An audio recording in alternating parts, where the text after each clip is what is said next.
আসসালামু আলাইকুম। হ্যালো বন্ধুরা।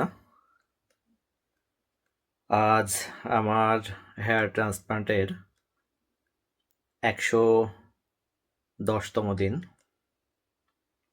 ৩ মাস অতিবাহিত হয়েছে। ৩ মাস পরেই চুল কাটার কথা ছিল। তো সেলুনে গিয়ে ৩ মাস ১০ দিন পরে চুল কাটলাম।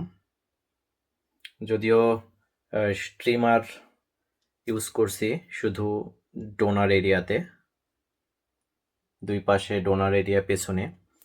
ট্রান্সপ্লান্টের যে এরিয়াটা, এই এরিয়াটাতে কোনো ট্রিমার ইউজ করা হয়নি। এখানে ৬ মাসের আগে ট্রিমার ইউজ করা নিষেধ আছে ডাক্তারের পক্ষ থেকে। এখানে শুধু কেসি দিয়ে যতটুকু সম্ভব করে দিয়েছে। এই হলো বর্তমান ১১০ দিন পরের অবস্থা। ডোনার এরিয়া মোটামুটি আলহামদুলিল্লাহ।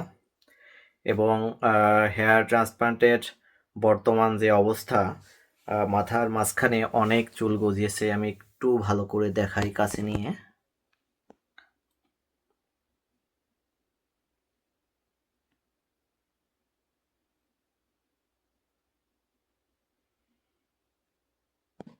এই হলো বর্তমান অবস্থা।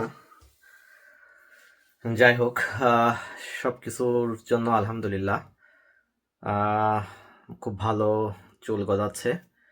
ডাক্তার যদিও বলেছে পুরোপুরি রেজাল্ট আসতে অলমোস্ট 10 মান্থ টু 1 ইয়ার লাগবে। তো এখনো যথেষ্ট সময় সামনে রয়েছে। সামনে কি হয় সবই আপনাদের সাথে শেয়ার করব। ভালো থাকবেন, চুলের যত্ন নেবেন। আল্লাহ হাফেজ।